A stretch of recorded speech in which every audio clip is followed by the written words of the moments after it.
amigo y presidente Enrique Iglesias. Tenía varias palabras para expresar hoy de todo tipo, pero yo quiero realmente aprovechar este espacio para hacer un retrato humano de quien para mí es el más grande latinoamericanista que he conocido a lo largo de mi vida.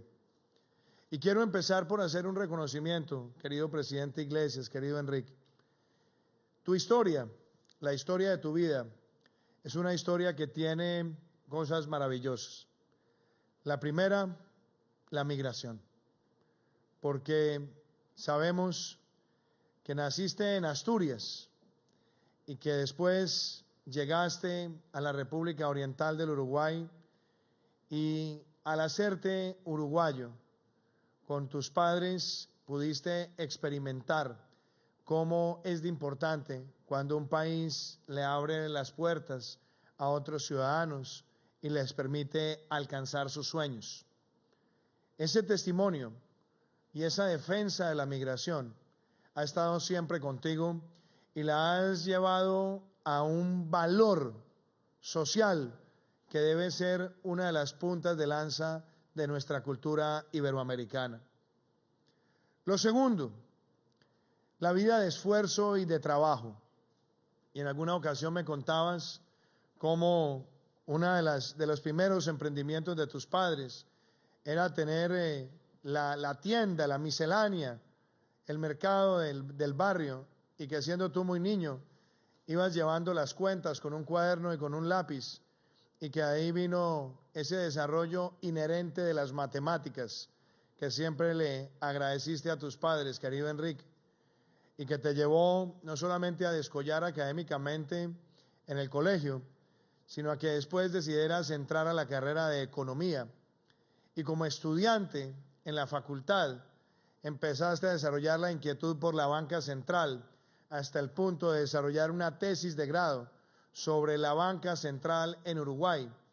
y que a raíz de ese talento y ese reconocimiento académico te convertiste en el director más joven que ha tenido el Banco Central del Uruguay. Ahí salió esa faceta del economista, esa faceta de quien ama las ciencias económicas, pero entiende que ellas son ante todo una ciencia social. La economía no es una ciencia exacta, es una ciencia social, y busca siempre atender y resolver las grandes incógnitas de la convivencia humana, pensando en el progreso y en el desarrollo. Y fue justamente en esas tareas y en esos propósitos donde el joven Enrique Iglesias también conoce y desarrolla una gran amistad con Raúl Prebisch. Y empieza ese trabajo de burilar agendas para el desarrollo de América Latina y el Caribe. Ahí se acuerdan algunas personas, historiadores y exfuncionarios del BID, de cómo ese joven Iglesias llegaba al que era el Banco Amigo a acompañar a Raúl Prebisch mientras él formulaba toda suerte de propuestas que inspiraron la gestión de Felipe Herrera y que también terminaron siendo derroteros del banco para estar al lado de los países de América Latina en su agenda de desarrollo. Y fue justamente también ese talento el que llevó a que el ya economista consolidado Enrique Iglesias se convirtiera en el director ejecutivo de la CEPAL y pudiera interactuar con presidentes y ministros de Hacienda y ministros de Desarrollo y sociólogos y economistas para hacerse las grandes preguntas sobre el presente y el futuro de Latinoamérica. Ahí se entablaron amistades que hoy perduran, entre ellas la de nuestro buen amigo Fernando Enrique Cardoso y también la de nuestro buen amigo el expresidente Ricardo Lagos, dos grandes expresidentes, dos grandes académicos y dos personas que han contribuido a la transformación de sus países. Ese talento en la CEPAL fue ampliamente conocido y distinguido e hizo de la CEPAL una institución que no daba recetas, sino que construía con los países políticas en momentos que eran muy controversiales, en medio también de la Guerra Fría. Pero de ahí viene también una faceta de Enrique maravillosa. El director de la CEPAL no era solamente un economista talentoso y con gran capacidad de comunicación, sino que desarrolló también la gran habilidad de ser un diplomático de escala mundial. Y eso es lo que lleva a que Julio María Sanguinetti invite a Enrique Iglesias a ser su canciller, ya que desde la Cancillería se convierta en el gran promotor de la Ronda Uruguay, buscando el anhelo de tener unos acuerdos marco internacionales en materia de comercio que permitieran cerrar brechas entre los países más ricos y los países más necesitados. El éxito de esa ronda, los debates en esa ronda y la capacidad de Enrique de invitar al consenso, de nunca procurar que alguien aplaste a otro en una idea, sino en buscar unos acuerdos mínimos donde, como diría de pronto algún pensador, llegáramos al mínimo homogéneo de insatisfacción y que por lo tanto se pudieran labrar los acuerdos, lo llevó a proyectarse como una de las grandes figuras de la diplomacia latinoamericana. Y es allí donde el diplomático, el economista, el migrante, el talentoso joven y el extraordinario ser humano decide aspirar a la presidencia del Banco Interamericano de Desarrollo. Y logra un gran respaldo de la región. Y además, hay que recordarlo, querido Enrique, derrotaste a uno de los grandes colombianos, de los grandes exministros colombianos. Y en alguna conversación me decía ese compatriota que había perdido esa elección, me decía, con Enrique era muy difícil competir. Toda la región lo quería. Y lo decía con gran sentido de admiración. Ese colombiano era Jaime García Parra, y quien siempre te admiró profundamente, querido Enrique. Llegaste al banco a finales de los años 80 y era un banco que venía de dos administraciones anteriores, la de Felipe Herrera, pionero del banco, quien junto con Previch y con Carlos Lleras Restrepo y Alberto Lleras Camargo, y también esa voz fulgurante de Juscelino Kubitschek, diseñaron el banco cooperativo. Después vino la administración de Ortiz Mena, de don Antonio, como le decían en el banco, quien profundizó las obras de infraestructura, las grandes generadoras de energía en la región. Pero encontraste un banco a finales de los 80 que necesitaba remozarse y transformarse. Y podemos decir que en esa administración que va hasta el año 2005 se construyó el BID moderno, porque es en tu administración, querido Enrique,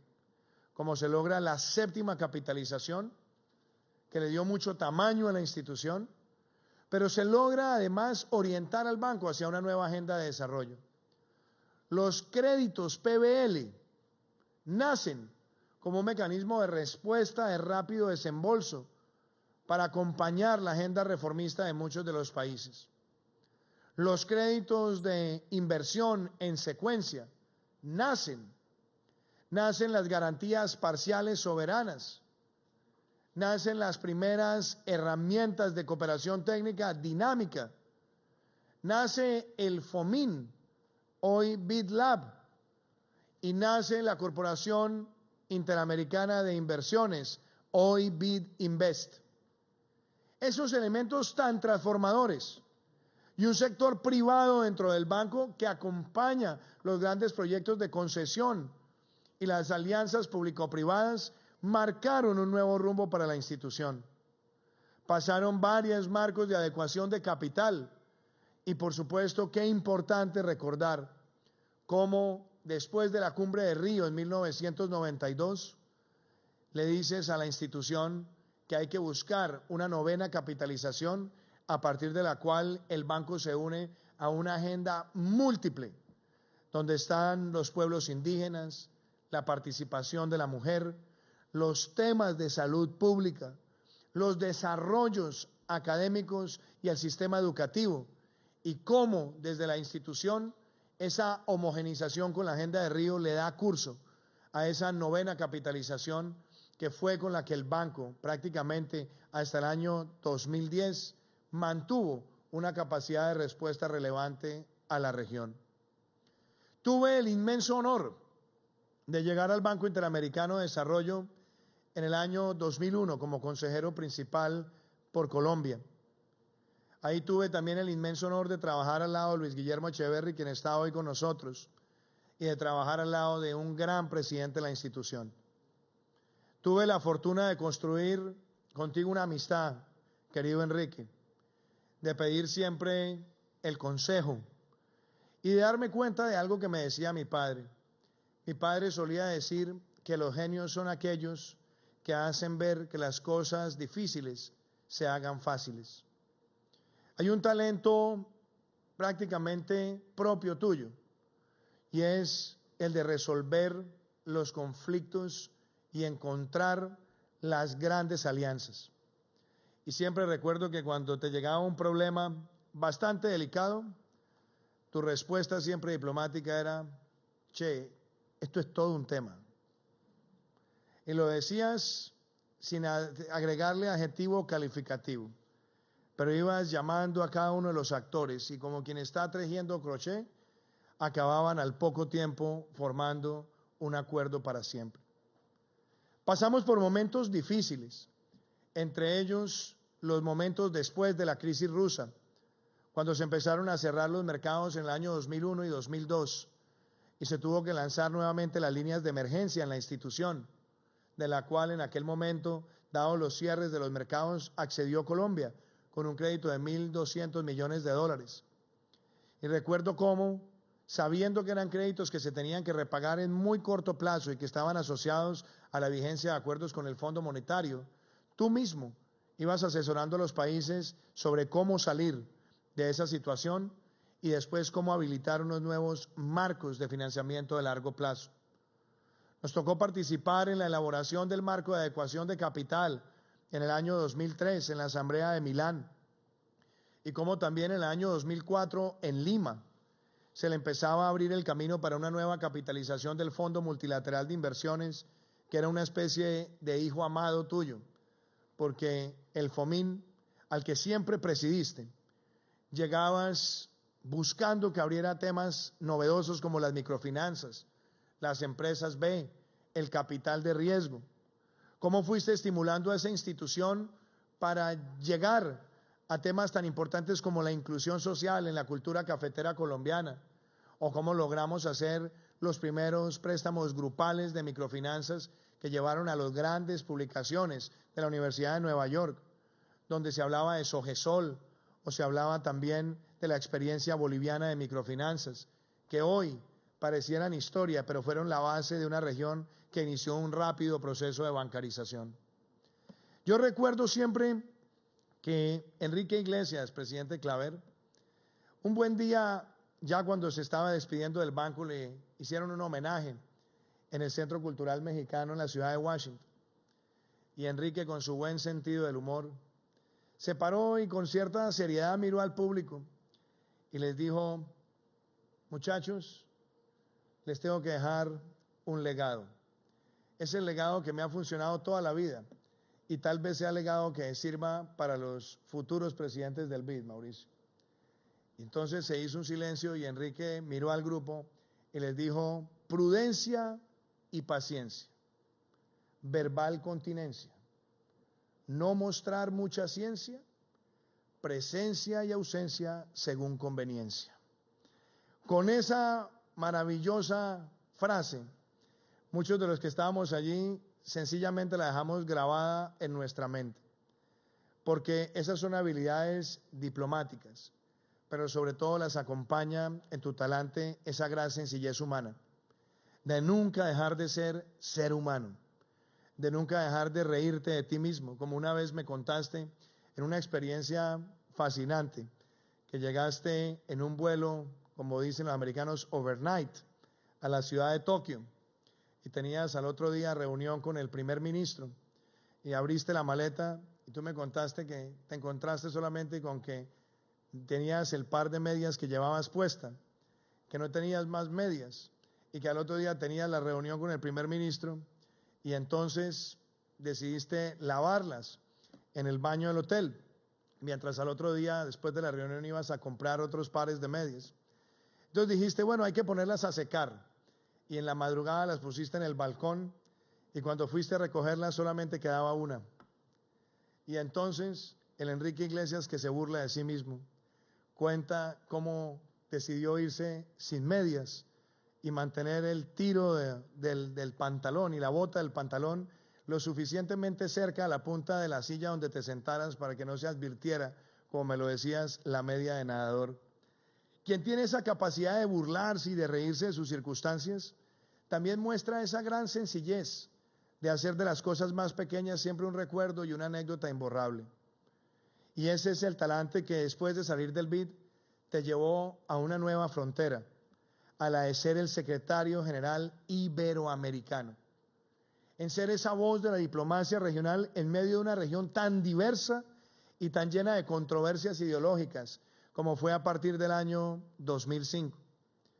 Pero sabemos cómo una vez más ese don humano y esa calidad te llevó a que esa secretaría no solamente llegara a un nuevo nivel, sino que se convirtiera en un genuino foro de debate y de discusión, donde se respetaba la divergencia, pero también se encontraban las convergencias. Ese paso por la Secretaría también a todos los colombianos nos ha dejado grandes recuerdos. Y por supuesto, todos recordamos incidentes muy particulares en los enfrentamientos ideológicos, pero lograste que siempre en medio de los debates más acalorados fuera la condición humana la que habilitara un verdadero ambiente de entendimiento. En varias ocasiones, cuando pasé por la ciudad de Madrid, siendo tú secretario iberoamericano, me invitabas a la oficina o a compartir con algunas de las autoridades españolas. Y siempre recibí los mejores consejos porque decidí dar un paso en el banco, que también está asociado con un legado que tú dejaste en la institución, el amor por la cultura y en hacer de la cultura un vehículo de desarrollo. Tú siempre dijiste que en el BID la cultura sería un factor diferenciador, y así lo fue. Llevaste a los grandes escritores, creaste el centro cultural, le diste a la institución una colección de arte maravillosa y empezaste con los programas de gestión cultural donde se transmitían cooperaciones técnicas en todo el hemisferio. Pero siendo secretario iberoamericano, le diste el impulso a todos los Iberprogramas, Ibermedia, que ha permitido que los grandes directores del cine lleguen hasta los grandes escenarios de premios internacionales. ¿Cuánto recordamos casos como el de Juan José Campanella, que gracias a los apoyos de Ibermedia llegó a la meca del cine en Hollywood? Y vemos cómo tantos directores latinoamericanos, gracias a los Iberprogramas, pudieron proyectarse. Ver también esa promoción de la cooperación técnica para la literatura y el fomento del teatro, que como buen uruguayo lo lleva en la sangre. Esa gestión de la cultura te llevó a que en el BID, en la que fuera tu casa, te entregáramos, si fuera yo como jefe de división de cultura, con tu sucesor, Luis Alberto Moreno, quienes te entregáramos la medalla de la primera cátedra Enrique Iglesias. Y nos diste una bella lección ese día, un bello testimonio del papel de la cultura para unir nuestros pueblos. Hablaste ese día de las venas cerradas de América Latina, donde pasabas la página de un compatriota tuyo, escritor, Eduardo Galeano, quien había hablado de las venas abiertas y de las tensiones que habían quedado en el mundo iberoamericano. Pero tú ese día decidiste cerrarlas y mostrar que es mucho más grande el entendimiento iberoamericano que simplemente quedarnos en lo que fueron las batallas de independencia o en los reclamos de otrora. Eso para nosotros también ha sido fuente de inspiración. Y qué orgulloso me siento, Enrique, que aún después de dejar la Secretaría Iberoamericana, tu energía no termina, por el contrario se multiplica. La creación de la Fundación Astur, donde, como me lo decías, tiene como propósito atender al adulto mayor en condición de vulnerabilidad, también ha sido fuente de inspiración para programas en América Latina y el Caribe que protejan a la población de adultos mayores que muchas veces están carentes de familia o de cariño o carente de muchísimos bienes y servicios. Sigue siendo el gran diplomático, porque aún con Astur te llaman siempre como referente o te llamamos siempre como referente para ayudarnos a encontrar soluciones que permitan el retorno de la democracia en Venezuela o buscar también políticas públicas que respondan a las necesidades de tantos grupos poblacionales. Una vida que tiene tanta bonomía y tanta entrega por los demás, es una vida que te permite siempre, Enrique, estar con el cuerpo erguido y con la frente en alto, como has estado siempre, como te queremos siempre, como siempre te invitaremos a que estés presentes en el corazón de todos los latinoamericanos. Cada vez que hablo contigo, me llevo lecciones y buenos consejos. No dejes de seguir iluminando a toda la dirigencia política y de la banca multilateral, porque hoy, y con esto termino, una vez más nos damos cuenta que Enrique Iglesias tiene el don de la eterna juventud, de la eterna energía y de la eterna sabiduría, por lo cual hoy desde esta tierra colombiana, desde esta Puerta de Oro, y reconociendo que has tenido todas las condecoraciones posibles en Colombia, te entregamos esta placa, porque esta placa, más que una condecoración, es un sentimiento imborrable de que te queremos como el más exaltado de nuestros compatriotas. Muchísimas gracias, querido Enrique.